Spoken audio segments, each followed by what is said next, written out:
Vous savez, dans la vie, il y a des choses qu'on apprend par théorie et d'autres qu'on apprend par expérience. Et ici, on ne parle que d'expérience.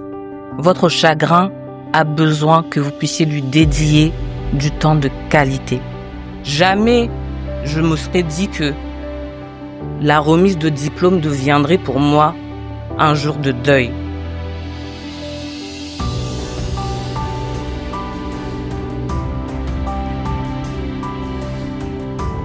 Salut, c'est Monica.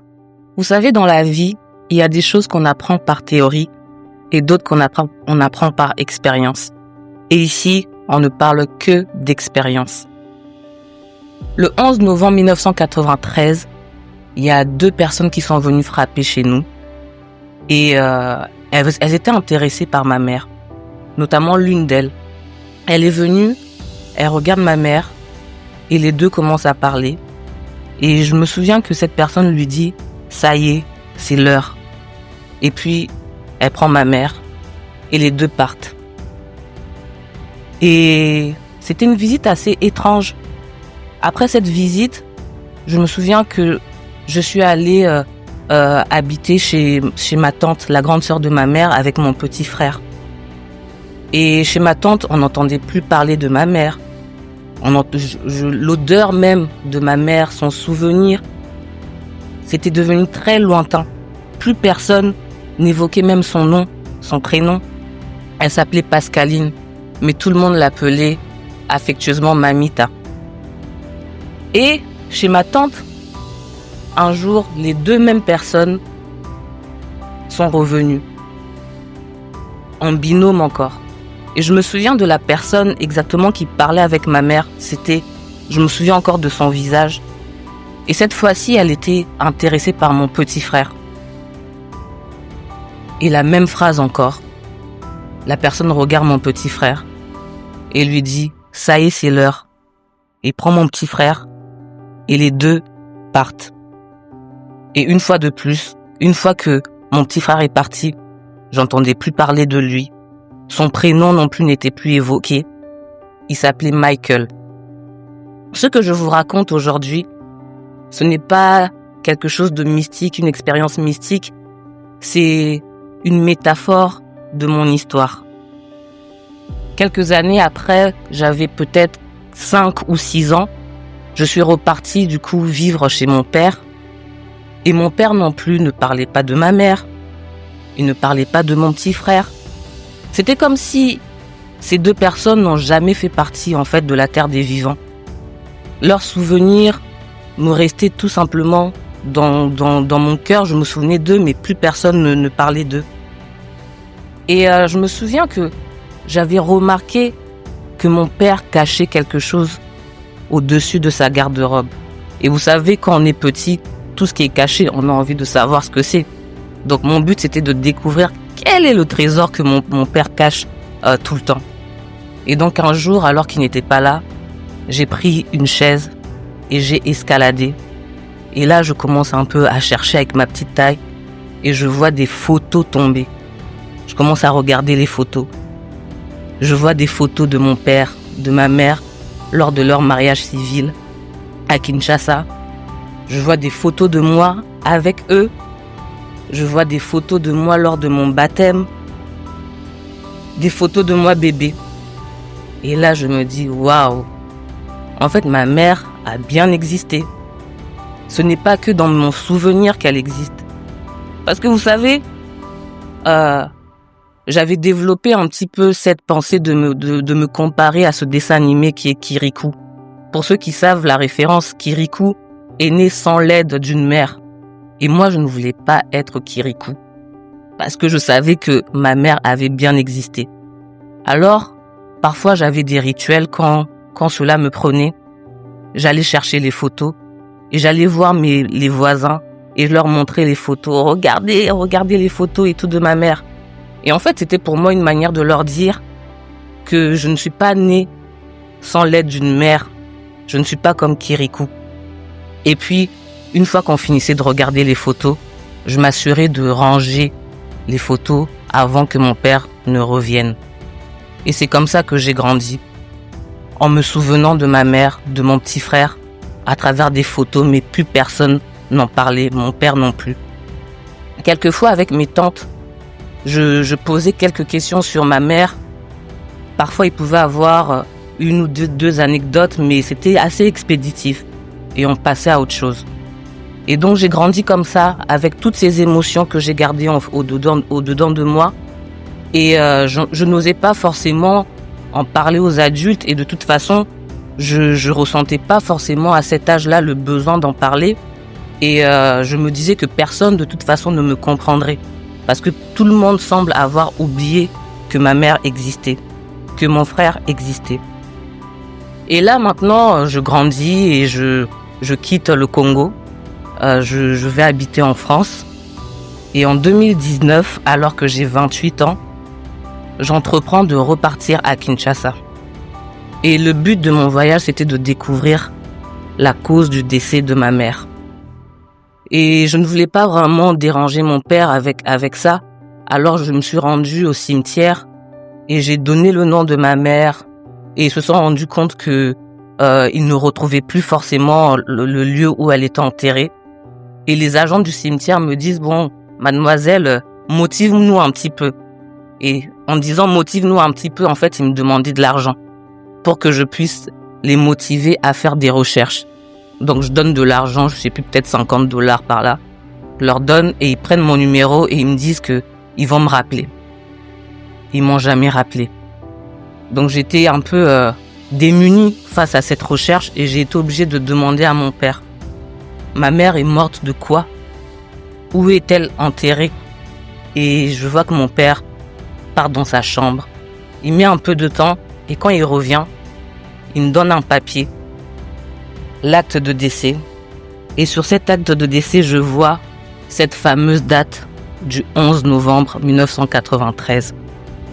Et là, je comprends que ma mère avait 30 ans lorsqu'elle est morte. J'avais 2 ans et mon petit frère Michael avait 1 an.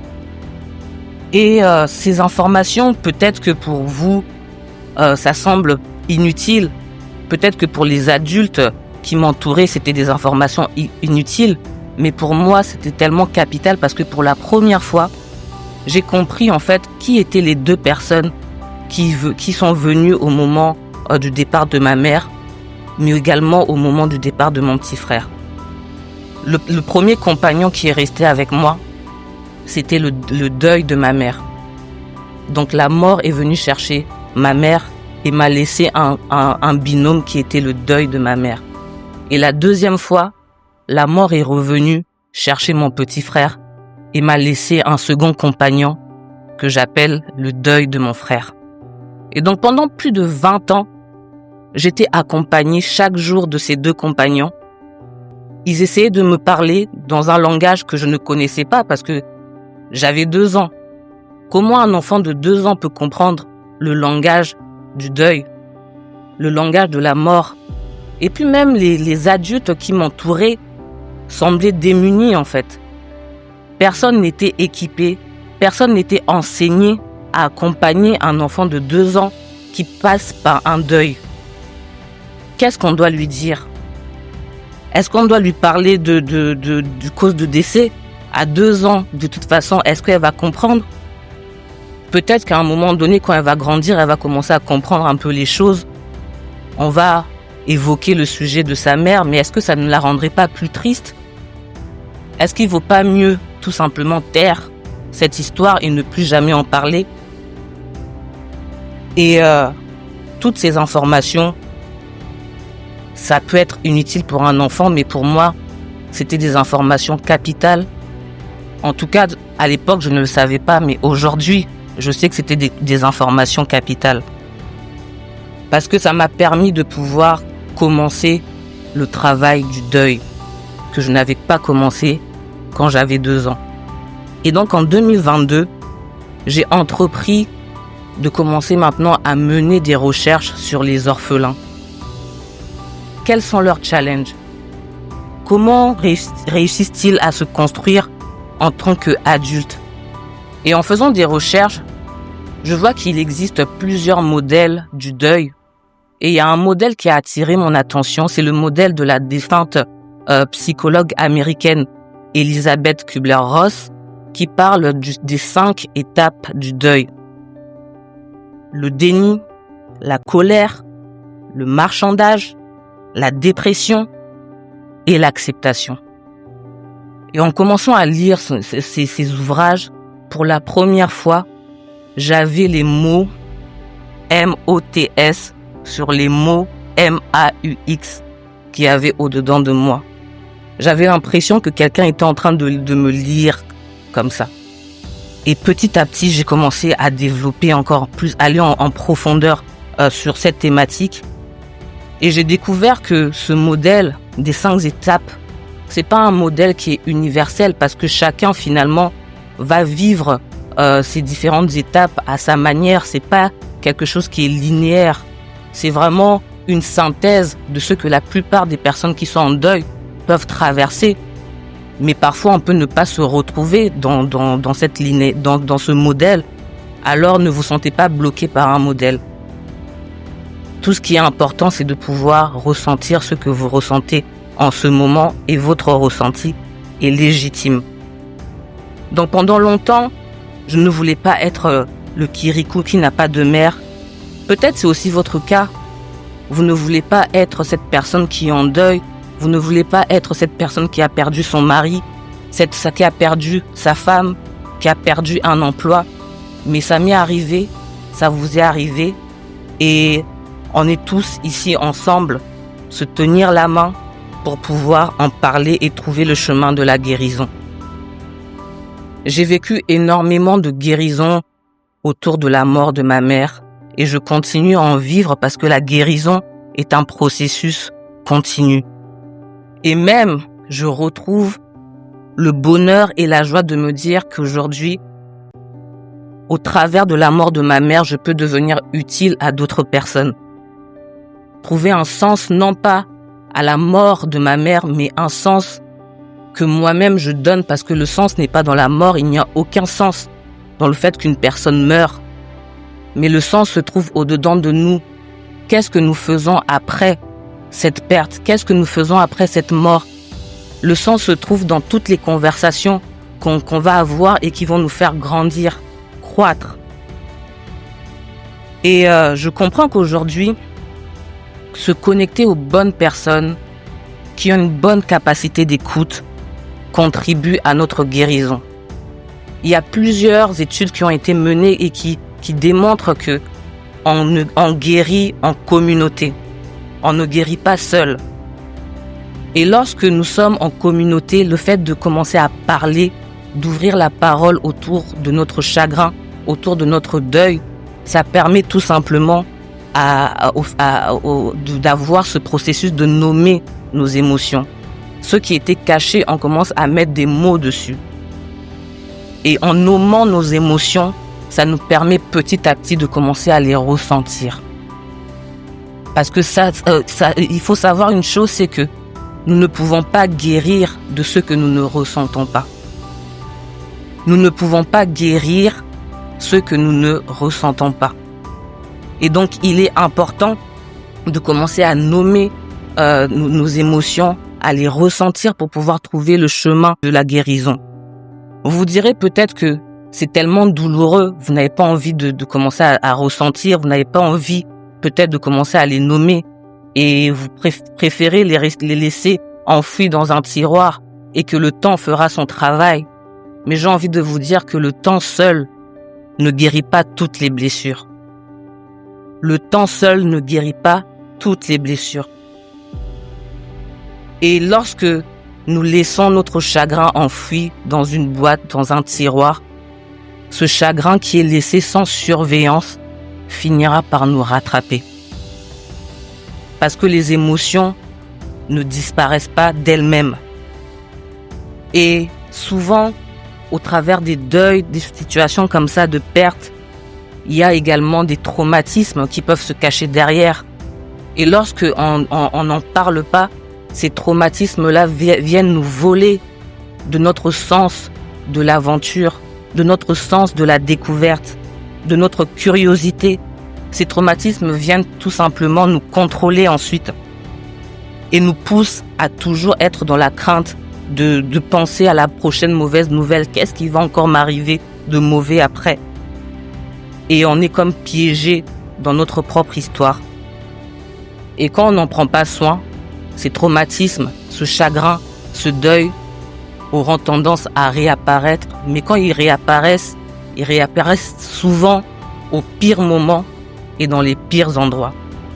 Pendant un mariage, pendant un anniversaire, lors de la remise d'un diplôme. D'ailleurs, parlant de la remise de diplôme, en 2013, j'avais donc ma remise de diplôme de bachelor en droit. À l'époque, j'étudiais en Irlande, à Dublin. Et donc, après 4 années d'études de droit, ce fameux jour que tout étudiant attend, surtout dans les pays anglophones, vous savez, c'est toute une cérémonie avec les toges, les chapeaux et tout ça. Donc, on a tous attendu ce moment-là. Et pendant que on remet les diplômes, à la suite, il y a toutes les familles, les parents qui sont là à prendre des photos avec leurs enfants. Et moi, il n'y a pas de papa, il n'y a pas de maman. Et jamais je me serais dit que la remise de diplôme deviendrait pour moi un jour de deuil. Mais le fait de regarder les autres qui avaient des sourires, ils avaient tous un sourire. Il y avait des larmes qui coulaient. Moi aussi, j'affichais un sourire. Moi aussi, j'avais des larmes qui coulaient. Mais eux, c'était des larmes de joie et moi, c'était des larmes de tristesse. Mais personne ne savait que c'était des larmes de tristesse. J'étais pourtant accompagnée de 2 amis qui ont fait le trajet de la Belgique et de la France pour venir me soutenir. Mais les 2 amis ne remplaceront jamais tes parents. Je voyais la fierté des parents de mes amis avec qui j'ai étudié pendant 4 ans dans leurs yeux. Et je me disais, c'est ça être fier de son enfant. Et moi, je le vivrai jamais. Donc la remise de diplôme a fait ressurgir le deuil. La remise de diplôme est devenue un jour de tristesse alors que c'était censé être un jour de fête et de joie. Ça a accentué l'absence. C'est pour ça que je vous dis que lorsque le chagrin, lorsque le deuil n'est pas géré, on ne le surveille pas, ça va vous rattraper et ça va se réveiller des fois à des pires moments, vous allez même pas vous y attendre. Et donc, pendant toute une journée, j'ai fait semblant. J'ai affiché ce sourire. Tout le monde croyait que c'était le sourire de joie. Et lorsque je me suis retrouvée le soir, enfin toute seule dans ma chambre, et là, j'ai éclaté en sanglots. Et à l'époque, en 2013, mon père n'était pas encore mort. Une petite parenthèse, il était vivant. Mais il ne pouvait pas quitter Kinshasa pour venir à Dublin. Et donc, je me suis retrouvée à un moment de joie. Je n'arrivais pas à exprimer mes émotions. Et comme je ne pouvais pas les exprimer, je n'arrivais pas non plus à les ressentir. J'affichais un masque. Mais j'ai envie de vous poser une question. À quel moment exprimer son chagrin lors d'un moment qui, soi-disant, est un moment de joie, de célébration, est devenu une honte? Dans ma tête, c'était que si j'exprime mes émotions, on va me dire « Oh, mais toi, t'es rabat-joie. Aujourd'hui, c'est le jour de célébration et tu commences à parler de deuil et tout ça. » À quel moment cacher ses émotions pour ne pas mettre les autres mal à l'aise est devenu la norme? Sachez une chose, plus vous penserez qu'exprimer vos émotions est une honte, et moins vous les exprimerez. Et moins vous exprimerez vos émotions, et plus vous lutterez seul contre votre chagrin. Et le chagrin deviendra un secret. Et comme on le sait, la honte a besoin du secret pour pouvoir survivre. Donc, la seule chose à faire, c'est de pouvoir apporter la lumière à ce qui est caché. Parce que tout ce qui est révélé perd de sa puissance. Autrement dit, la seule chose que nous pouvons faire, c'est de pouvoir nous ouvrir notre cœur et de pouvoir en parler. Et c'est ce que nous faisons ici. Nous ouvrons le sujet sur la perte, sur le chagrin, sur le deuil. Nous en parlons. Souvenez-vous de ceci. Votre chagrin n'a pas besoin d'énormément de temps en termes de quantité. Votre chagrin a besoin que vous puissiez lui dédier du temps de qualité. Merci d'avoir consacré du temps de qualité à votre chagrin en écoutant ce podcast. D'ici là, n'oubliez pas de vous abonner au podcast pour obtenir un tout nouvel épisode chaque mois. Et si vous avez aimé cet épisode, vous pouvez me suivre sur Zoé by Monica sur Instagram et Facebook. C'était Monica dans The Zoé Talk. À bientôt!